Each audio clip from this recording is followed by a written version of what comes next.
Hey folks, you're listening to the Ginger and Chocolate Podcast, real talk about mental and physical health. I'm Lindsay Hyken, and along with my co-host Mike Ergo, we're here to talk to you about all things related to physical and mental well-being, as well as our own love of endurance sports, and to share the other random thoughts that pop into our heads.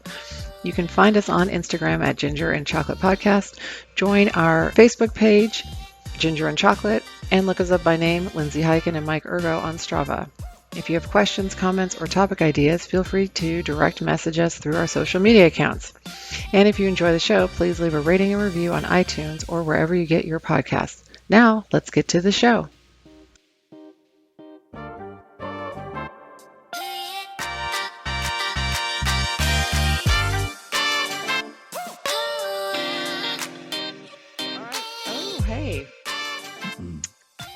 Welcome to another episode of Ginger and Chocolate. And today I'm so excited. We have an IRONMAN special. Joel, welcome to our show. Thanks a lot. Glad to be here. Why don't you tell our listeners a little bit about what you're doing? Sure. So today we're talking about, I believe what we're probably mostly going to focus on is IRONMAN 70.3 Oregon, which is one of the newest, latest great events that Ironman's putting on, and it's coming on quick. So we're in the midst of a planning frenzy, and so far things are going great, and really excited to have this opportunity to have a race in Oregon finally. Finally, right? Mm-hmm. I'm super excited because I'm doing that race. My my mother and one of my siblings live in Salem. Awesome. The park, or that park near, I guess where the run is, where that near where that island is right near my mom's house. So perfect. Yeah, that run is going to be pretty sweet. Mm-hmm. I've run through there before. I actually lost one of my kids there. My son. Right? Yeah. Well, I found him. Yeah. When I say I lost him, he's like 18 or something, and had his head, and I was like, I'm going to go for like 6 miles, and then you walk around this thing and then come back and he just kind of like meandered. Did his thing. Uh-huh. And I didn't have my phone on me, and so I ended up running like 10 miles because I was running around the whole park trying to find him. And finally, my brother-in-law comes rolling up into a parking lot with my son in the car. He's like, found him on the street. And here he is. The things we do for our children. It's pretty amazing. Well, I'm super impressed that this race is happening this year. When Lindsay originally told me about it and I heard about it announced, I just assumed it would be a race for next year. But you guys are just like pedal to the metal, getting everything done. Exactly. And that's what, there was a little bit of, I think, misunderstanding similar to what you said early on when people were like, oh, sweet, cool, this event next year. And we kind of had to reiterate, no, this is in like 4 months, in July of 2021. So we're obviously hoping to make this a long-term deal anyway. We'll be here in 2022, God willing, but yeah, we're planning for this year. The city and all the agencies and all the partners we've been working with in Salem have been just top notch. Really, a great experience, and they're really helping us work to move quickly to make this thing happen in July, by the end of July in this year. That's cool. So was this something that was kind of on the docket for 2020, or did you how did you come about doing this? Because I'd never heard of even a possibility until it was like, oh, we're doing it. Yeah. Well, the state of Oregon has always been kind of on the short list for Ironman to hold an event there, since it was kind of the Pacific Northwest here is, we had a rock and roll up here for a while in Portland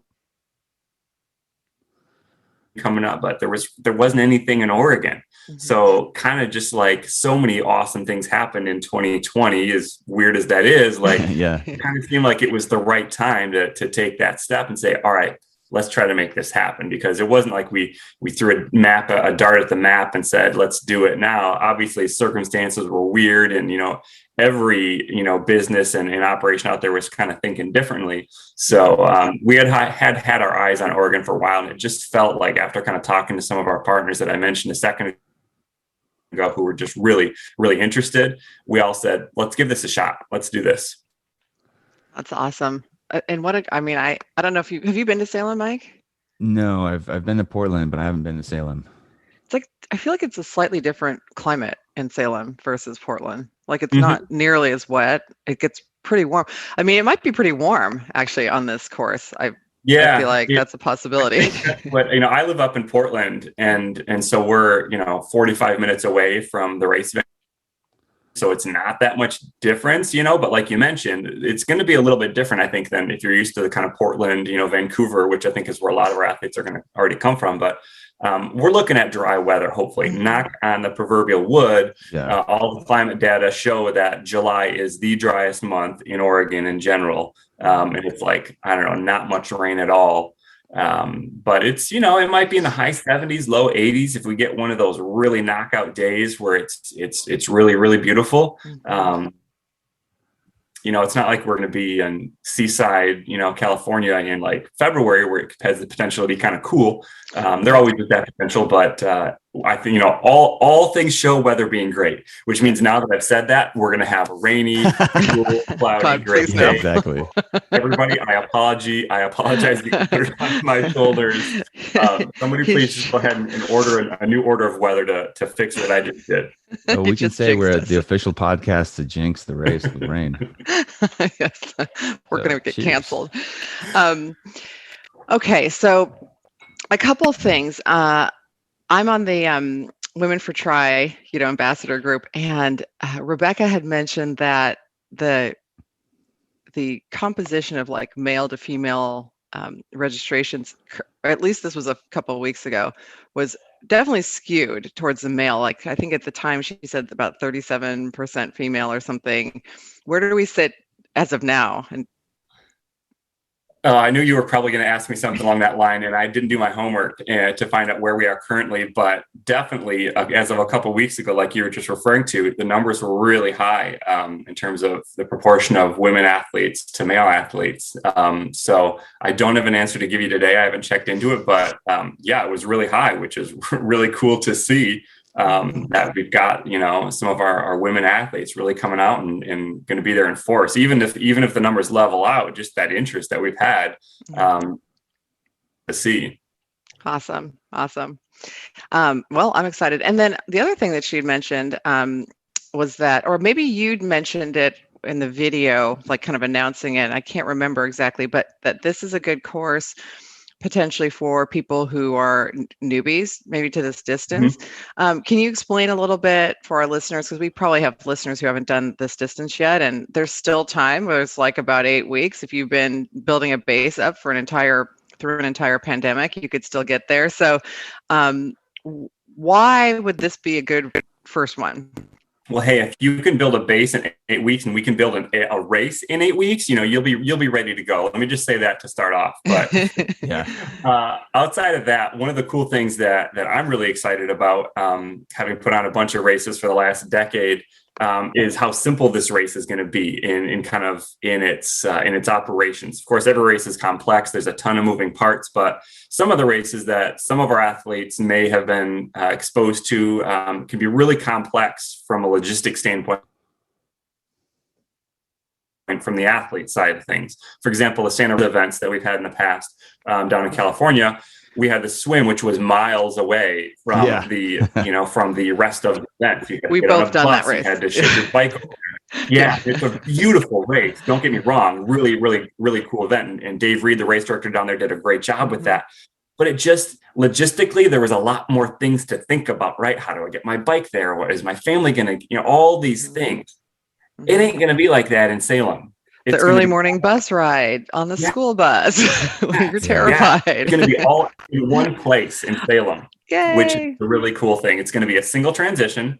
So for athletes who are new, they might not have any idea what that means. And if you don't, that's okay. That's a good thing. Yeah. For those that do know, it's going to be a single transition. The only moving around that will happen, it's not like a perfect race, because we're going to have to move athletes to the start of the swim. Meaning a swim and everything, it doesn't start and finish all in one spot. But I say that's a good thing, because that you having to get to the swim start can mean one thing. It's a point-to-point swim, and it's downriver. So it's going to be a downriver swim. And once you get back to the swim, get done with the swim, back to the transition area and everything at Riverfront Park, that's where you'll change. That's where transition area is. That's where the finish line is going to be. That's where registration is. Nice. Athlete Village. All those things are within like this big park on the banks of the Willamette River in Salem.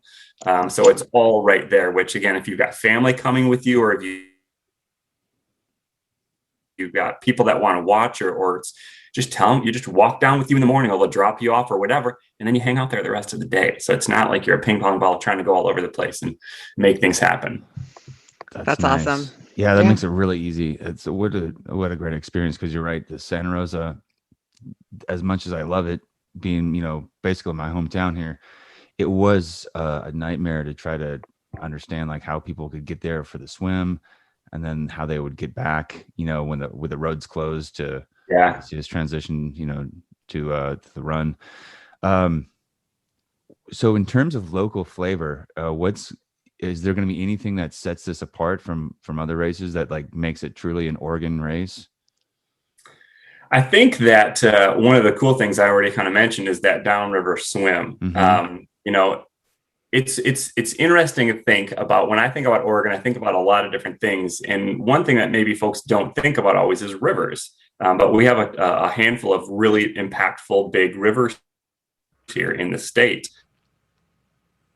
We've got the Columbia, obviously, on the northern border. We've got the Willamette, which is big. We've got the Rogue. Rivers are kind of a big part of Oregon, at least in my mind. Mm-hmm. So it's cool, I think, to be swimming in the Willamette River. So just having that be part of the race, I think, and we're not swimming in Hag Lake or just to some other little, lake around the area, it makes it, at least in my mind, kind of Oregon. Also, then we're going to have, the bike course that we're shooting for, which all these courses, we're still kind of in the final permitting phases. Things might change a little bit here or there. So I understand that changes may happen still, but if things go according to plan, which we're on schedule for, the bike course is going to take athletes through some kind of agricultural lands. They'll get some nice vistas of kind of the wine country in mid-state down there in Salem. So it's not going to be the Mount Hood views necessarily, or you're up in the Cascades. It's not going to be super hilly. There is some elevation on the bike course, but it's subtle. It's going to add up by the end of the race, but it's not like you're going to be charging the hills, like I said, on any of the mountain range. Yeah. But the views of that, and then just coming back into town, and the run that we've kind of already talked about briefly on Minto Brown Island Park is going to be, it's going to be kind of you with your thoughts, which can be a good thing or a bad thing in a race like this, I know. But it's going to be you and the trees and nature and your other athletes versus another race like Wisconsin 70.3 or Wisconsin full Ironman, where you're downtown in Madison on State Street and the music's pumping. Yeah. And everybody's there, which is a cool vibe too. But this is going to be a little bit more subtle, and birds tweeting and just you and your thoughts and thinking about just, wow, this is a pretty cool place. That's my favorite way to run. So I'm excited about that. That's a little like Santa Rosa, because the Santa Rosa went down onto the park along the river, and it was closed basically. So there weren't that many people down there until it got dark, and then the homeless people came back down there, which is a little different. They weren't cheering necessarily, but they did encourage me to run faster in some regards, because some of them were kind of scary. But I like that. I like that run through that park, like the Minto Brown, and it's tree lined and wooded and relatively flat, if I remember correctly. Yeah, that's all going to be great. And I feel like also if it's warm, it'll be a little bit, potentially a little shady. Yeah, it's going to be nice. There will be a little bit of shade in the park. Well, that's awesome. And what's the river like? Is it? I mean, I've never been in the Willamette. I've just seen it. I've actually swam it a few times. Have you? Yeah, it was a few times. Once I did the Portland Bridges swim. that 11-mile swim through downtown Portland where you go under, I think, 8 bridges maybe. It's a lot. Dang. Yeah, I did a relay through it, so I only swam 4 of the miles, but it was so comfortable in that river. The flow was perfect. It Is it wasn't deep, shallow? overwhelming. Deep, yeah, deep enough. Okay. Yeah, so you're not worried about scraping bottom. At least Because I used to do that Vineman, which was before Ironman Santa you could Rosa. stand up around the turnaround and walk. Yeah, and then you had to swim upstream, at the end. So it's like down. So nothing like the you Russian start the River. race like woo, Yeah. and then you coming back. You're like, God. And when I did it, it was in July. It was the beginning of July 2017, and I debated about having a wetsuit or not, and I eventually decided on not having a wetsuit just because it was so nice. I mean, I don't know what the temps will be like this year, but it seems like you could go either way. Obviously, if you're newer to it, a wetsuit would be great for the buoyancy, but it's the perfect temperature. Or if you're like me and you just absolutely 100% need something to help your legs from dragging, then yeah. I can go sleeveless, which might be nice. That's a more comfortable suit, right? Yeah, exactly. Great. I'm so excited. The water's going to be great. I think we're looking at historically temperatures are, I think, in the mid to upper 60s, which is, pretty typical perfect for most bodies of water. And the flow rate, it's going to be a really nice, you can hold your breath and float, and probably float the thing in 30 minutes. Like, honestly, I feel a swim PR coming on. Right. Like there's a few spots where it's just, you can just sit there and float. So I think that's as challenging as it might kind of be in your mind initially. Oh, swimming with current and kind of being pulled or pushed. It's an outside force that you can't control.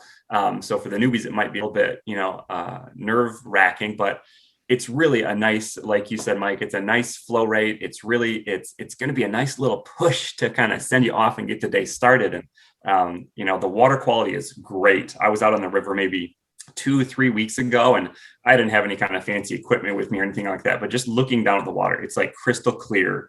It's got that kind of blue-green tinge to it. And it's totally awesome water to be swimming in. That's great. Yeah. You're going to love it, Lindsay. It was just so comfortable. I'm going up mid-June for a family reunion. We're all vaccinated now. And so we're all, my other sister's flying out. My kids are flying up. We're all going to be in Salem, and I'm going to be like, okay, everybody, it's time to come watch me swim in the river. So I can need some safety, but you guys can come and bring your kids and play and whatever. I'm going to try check it out. That's awesome. Yeah. Yep. Okay. So, run is going to be through a park. Ride's going to be through, a little bit rolling, not steep, through wine country. Swim's going to be with a current, the direction of the current. I mean, sounds amazing. I feel like if you are listening to this and you haven't, and you're an experienced triathlete and you haven't signed up for something yet, like this might be a good first one to get back into it. I mean, one of the things I'm a little nervous about is that I'm not great at transition in the best of circumstances. I'm definitely slow. And I think I've told this before, but I had our team manager, our triathlon club manager, Mike, is from Australia. And I was in transition on a race one day, and he was just spectating, and he was standing near where I was transitioning. And he was like, "Are you going to have a fucking cup of tea too?" I was like, okay, I'll get out of here. But just these, it's just like, I haven't done it in a while. Right. And it's just like, there's some things that are like, oh gosh, I mean, getting back into race mode. So I feel like this course is friendly for newbies, but also for those of us who are just kind of like needing a jump start into racing. We're all kind of newbies again because we had, a year plus off. So we're all kind of rusty and new. Yeah. So this will be nice. And now, what is would you ever do a full, how does Ironman determine, you're doing half, and I know, it just seems like such a nice course for potentially like a longer race, maybe not, I don't know. But how does Ironman determine where they're going to do different distances and things like that? I think my internet was kind of tweaking out on me here. I think I missed part of that, but I think I got the last part there. and how does Ironman determine where they want to go? It's a complex answer to that question, but I would just say that I would love to, and this is me, Joel Gaff speaking here, nobody corporate behind me. I would love to see full distance here. And I think that, down the road, if everything goes great, it would be a great venue for a full distance race like that. But, especially because of the reception we've had and the support we've got from the agencies that we've been working with, it really just makes it, if that opportunity were ever to come up, it makes it a lot easier to say, yeah, let's do this. Let's it's not like we're fighting and people don't want us around or things like that. Right. So just the warmth that we felt, if you will, from everybody, it really makes that thought of, could we do a full there some year? It's not one of those things where we're like, no way, don't even want to try it.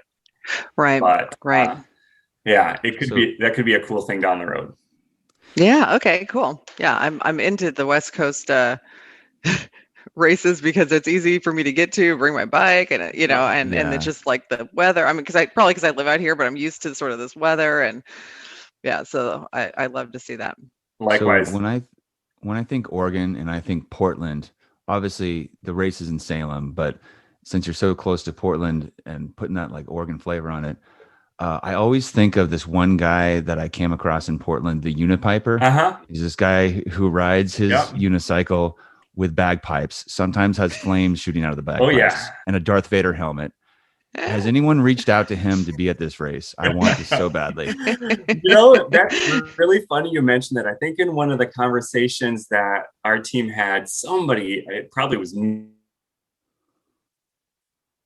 because nobody else lives out here, brought that up. And I think that would be an amazing thing to have. I need to tweet at him or something and just be like, dude, like, want to come do something cool in Salem in July? But the Unipiper is kind of a Portland regular. Like you said, it's like 9 amazing, awesome, eclectic things in one fixture. Yes. Yeah. I mean, when I think, northern, Northwest Oregon, I think, obviously Willamette River, Portland, Voodoo Donuts, and the Unipiper. Yep. All right there, all in the same thing. But it would be so cool to see that, because what I was hoping for Santa Rosa was that they would have some kind of local flavor beyond just like wine country to make it, hey, this is what we're about. And I made some attempts to get a mariachi band, at the race, but never came to fruition. But the Unipiper was there. Oh, that'd be so cool. Yeah, it'd be cool. It's a unique vibe in Salem too. I will say that it's not Portland, that's for sure. It's a little bit more like up here in Portland where I'm at, where we're very Unipiper, or there's that vibe more where we like to, as everybody knows, we like to keep it weird and kind of keep things interesting. Salem is a little bit more kind of chill, a little bit more kind of like, we'll leave that crazy weird stuff for those yoo-hoos up in Portland, and we'll just kind of chill and enjoy this beautiful region here. But that being said, this is Ironman 70.3 Oregon. We are inclusive, so little flavor of Portland and see if we can get him to come down and join us for race week somehow. Cool. Yeah, exactly. Just like a Portland aid station where it's a little bit right. Exactly. A little like, oh, I just ran through Portland. It seems like. Why was that dude on a unicycle with the Darth Vader helmet on, shooting flames, walking past me on the course? Am I hallucinating? Is it my right? What? Yeah, exactly. Do I need to take some bay salt, or is that really happening? Or my electrolytes low, or is that just Portland? That's awesome. So Joel, one of the things, I mean, our podcast is about sort of like the combination of mental health. Like, it's basically, we use our physical like activities to support good mental health, and so we have a kind of a cross section of listeners, a lot of endurance athletes, and then some people who are just kind of figuring out how to move their bodies and what that means for them in terms of supporting their mental, emotional health, all of that good stuff. So from that perspective, I just wanted to take it back a little bit and talk about like you specifically and how you got into, not that your journey has anything to do with mental health, but just sort of like what got you into the sport and kind of like your backstory a little bit. Yeah. Well, thanks for asking. I'd love to share. And it's interesting that you talk about that with the mental health aspect. I'll kind of start from the beginning. I was a runner in high school and growing up. I ran track and cross country in high school and on into college at Michigan State University, where I did my undergraduate studies. Kind of got into triathlon probably, and I dabbled in them here and there in high school. I have two older sisters who just kind of did them for fun here and there. And I think I did the Mark Mellon triathlon in Gaylord, Michigan when I was growing up. I'm from Michigan. So kind of always had triathlon going on and tangentially, did them. But then when I was in graduate school in the late, I think 2006, 08, something like that, at Michigan State again, I joined the Michigan State Triathlon Club and really got into triathlon then. And just, the fire was lit. And did my first Ironman a couple of years later after that. And it's just been kind of, what it's like. You get on that train and you ain't getting off unless something derails you. And so I've been doing triathlons, mostly the long distance. The Ironman distance stuff is kind of my preferred flavor. I like to just get out there and suffer. Running and being active and moving my body has always been just a part of my life. Every day I get a run in, I get a ride in, I do something. But then like November of last year, so like 4 or 5, 6 months ago now, I got some weird injury in my like abdominals, and it just like, it totally sidelined me and I couldn't do anything like that's rough. Lifting bicep curls or you're running. And so since November, I have been like kaput, like trying to rehab this thing. And I have not been able to do more than like walk around the house. And it's really become clear to me how much I need to stay active and move to feel good above the shoulders. Like, and for my mental health, like my wife and my kids are all to some degree feeling a little bit of my crankiness or a lot of bit of my crankiness because I don't feel good. I don't feel whole. So to your point of moving the body to help the brain, I anecdotally, I will say that is 1,000% true. And I'm a living case study here that, this lack of being able to move my body and be physical and go out and process my day and think about what's going on at work and all these things that I do when I run or ride or swim, I can't do them right now. So I'm kind of just like a grump and I'm, not physically fit. So it makes my image feel kind of like, and all these things I can't be active and move. So yes, that mental health aspect of it, like, for the folks out there, and I'm no doctor, but like, if you're looking to kind of get a little bit better mental health, start moving your body, which I think you guys already talk about and kind of bring that in. Like, doesn't sound directly related, but I'll preach it. Yeah. Yes, it is. It definitely is related, and I can relate to that. Yeah. I'm sure Mike can too. If injury making you really realize like how important it is. Oh yeah. Well, can I ask what have you done in the interim then that at least helps, clear your mind or helps you stay sane? It's been tough. Yeah. I've probably been working more than I should. I kind of have that kind of all or nothing, personality where. God, yeah. Welcome to the club. Right. I know I'm talking to two members of that club right here, where if I'm not training and, I'm putting those in, they got to go somewhere. So I've been working hard and, pandemic wise, we're working from home and, that work-life balance has become a little bit less existent. So I think I've probably been, it's not healthy necessarily, but I've been pushing all that energy towards work a little bit more. And outside of that, I really have been struggling. I can't say, oh yeah, I've been going for walks and I've been doing these things and being really great. No, it's kind of, I'm kind of on the struggle bus. So I appreciate that. Finally, I just started getting some PT therapy about 5-6 weeks ago that has really been helping. So doing these little exercises to help my injury has really kind of started to get me mentally back on that. Okay, and just doing these little exercises. They're lame. They're not fun. They're like not doing anything for me cardio wise. Yeah. But they're getting my body back to where I want it to be. So what have I been doing? Struggling, really. So your listeners know it's not always like, oh yeah, I found a quick way to put those energies in a nice little bottle and keep them shiny and clean and fun. I've been on the struggle. I appreciate the honest answer and you being candid about that, because it just goes to show how important movement is to, I think, all of us, and to some of us more than others, but the ability to move your body and how it affects, just how your day goes, how you can process things, how you can think about things. I mean, it's hard to find a substitute for that. I think the closest I found is meditation, but there's still times where it's like, I just want to run. I just want to go, let loose. And the struggle with that and is not always available, like when you're sitting and meditating. Right. Yeah. Meditation's helpful to me too, but it doesn't totally replace physical movement. Oh, there he is. Oh, now he just went away. We'll get him back. Oh, he's back. There he is.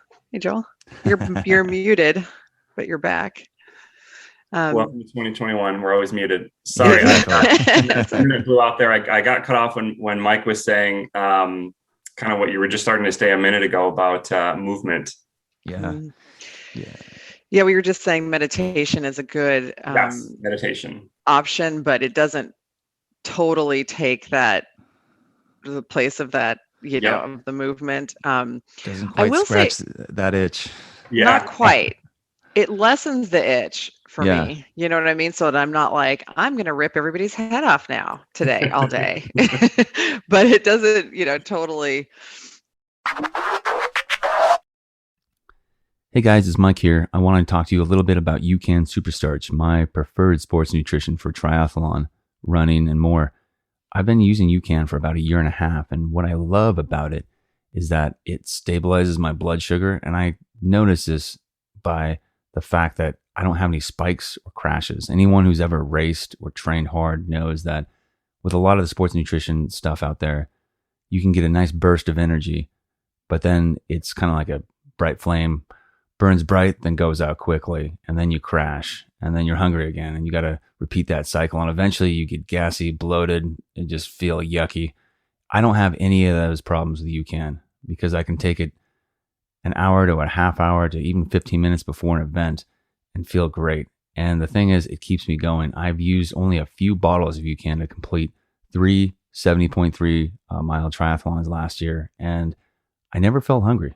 That was the thing. I was a skeptic at first, but I've come to really love UCAN. So if you guys want to check it out and get some of your own, check out our show notes and click the link there, and you guys will save at least 10%, depending on what kind of deals are going on. So check it out. Look in the show notes, click the link, and check out UCAN.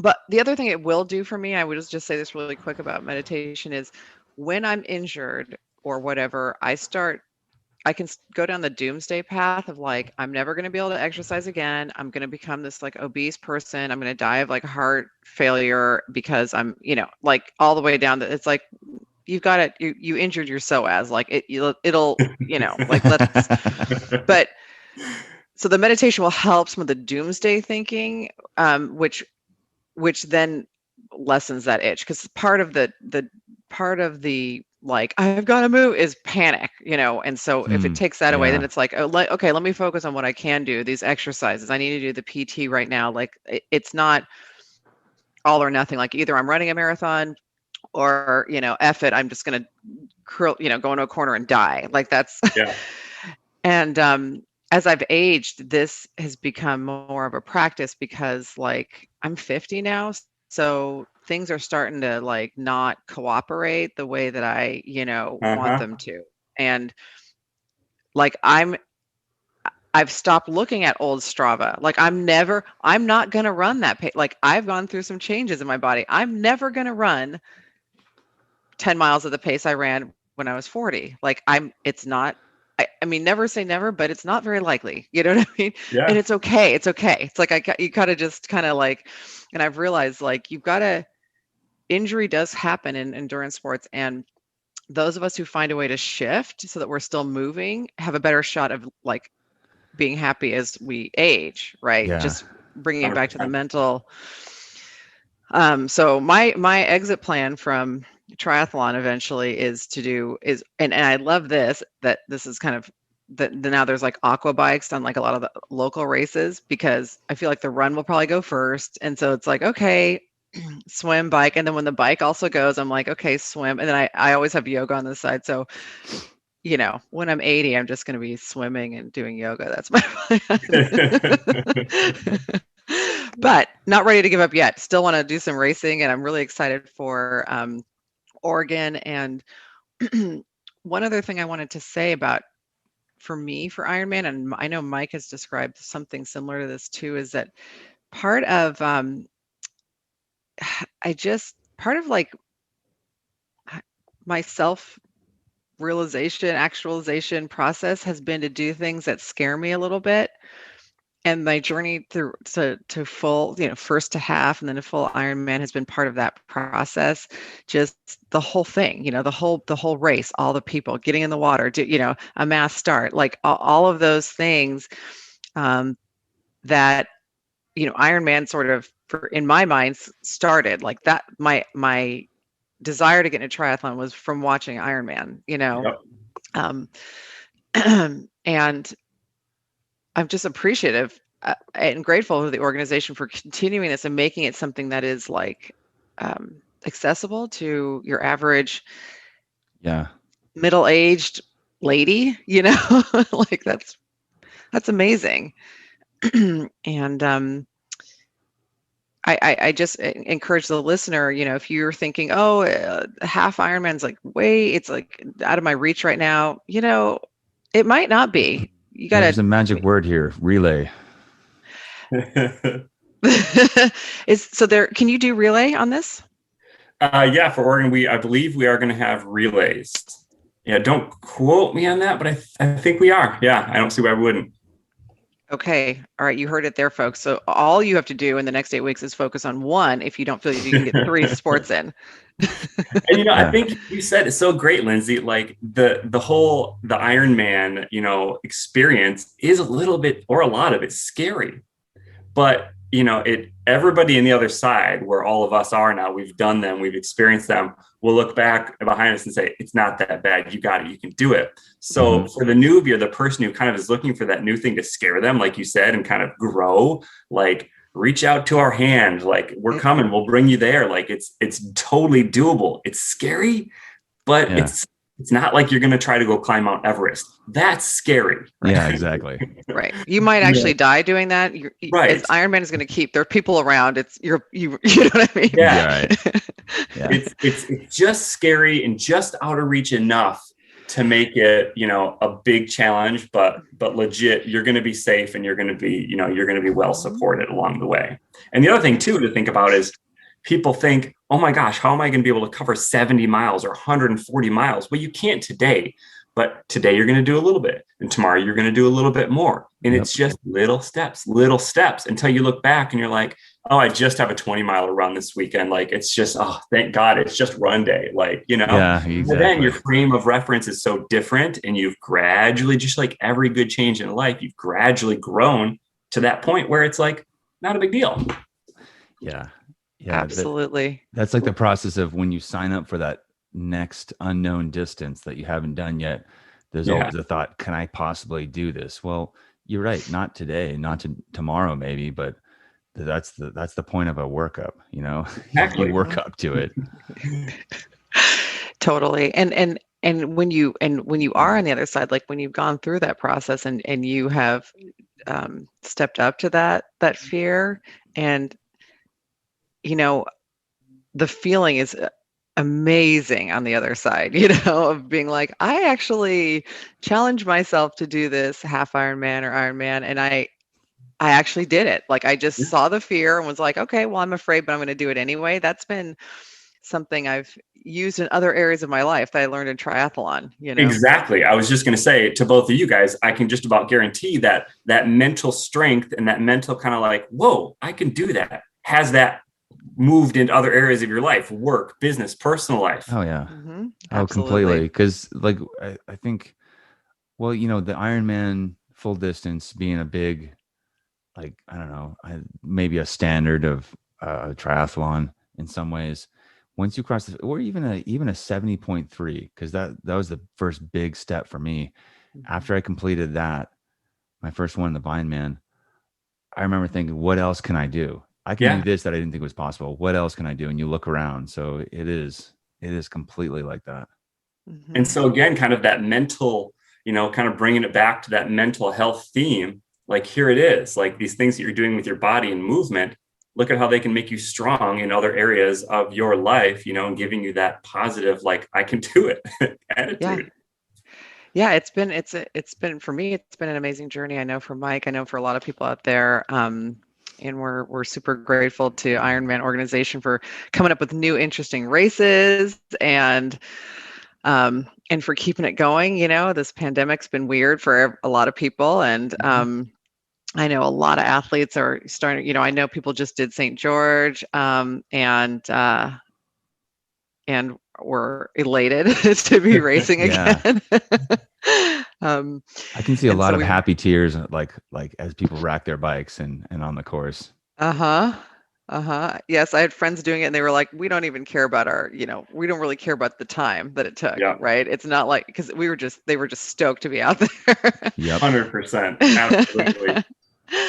So, okay, I think we did it. I think so. It. Yeah. This is fun. No, I appreciate not just talking about the course, Joel, but talking about your journey with triathlon and what it means to you. And this is going to be a good year. This is going to be a good year for all of us getting back into the sport. Really appreciate it. To me, I kind of liken it to when you have had a tough journey or a tough run. A cold glass of water is infinitely better because you really appreciate it. Yeah. And so that's what racing is going to be like, I think, for us this year. So true. It's gonna be like, if you go camping and you're way out in the food you eat is so tasty, but then if you try to eat those like baked beans or whatever dehydrate, like just in your house, it's just like, so this is like, I feel like the race is like, it's not gonna matter what happens everyone's just gonna be so stoked to be there. It's like, this is perfect. Whether hot, rain, whatever. It's gonna be and what's going to make this event or all these events even better is that like these aren't your baked beans events. These are your like filet mignons, and you haven't eaten for 9 months. Yes. Kind of like mind blown. Like, I know. Totally. That's a good point. Yeah, try to eat baked beans after that. Right. Exactly. So I'll be racing in Ohio same day. So what I'm going to do is send like a virtual high five all the way from Ohio to Oregon. And you guys are going to have such a fun time that day. I'm really excited for this race. Yeah. I'm excited too. And I feel like I'm wanting to make this like a staple. Like I used to do Vineman regularly because it was like, this is a great race, so I feel like this has that same potential. It's like, I have a free place to stay. I can go up for a week, I can train there. So I'm really excited and appreciate you taking time. I know you're super busy to come speak with us. And I'll see you in Oregon in July. Yeah, we'll see you in Salem. I'm so glad to have had a chance to talk to you guys, and looking forward to seeing you, Lindsay, in Salem in July. Anything we can plug for you, Joel? Besides the Oregon 70.3 website? Just follow us on socials and all the websites and the usual channels for now. We'll be putting out more information as once we get the courses approved, like I kind of mentioned. A lot of folks are wanting to know, where are the courses going to be? I don't even know if I want to do it yet because of the courses, but we'll be posting those in due time, hopefully sooner than later. So just kind of keep following us on socials and on the web, and we'll see you in Salem, as we've been saying. Everyone sign up first, ask questions later. That's the way to do it. That is the way to do it. You want to be scared? Sign up without knowing what the course is. Yeah. Just sign up. It's going to be fine. About it, just sign up. Yeah. Yeah, we're not in a mountainous region where you're not signing up for Tahoe and you don't know what the course is going to be like. Like it's going to be snow or fine. bears. Yeah, no, you're going to be good. Exactly. All righty. Thanks for listening, and we'll see you next week.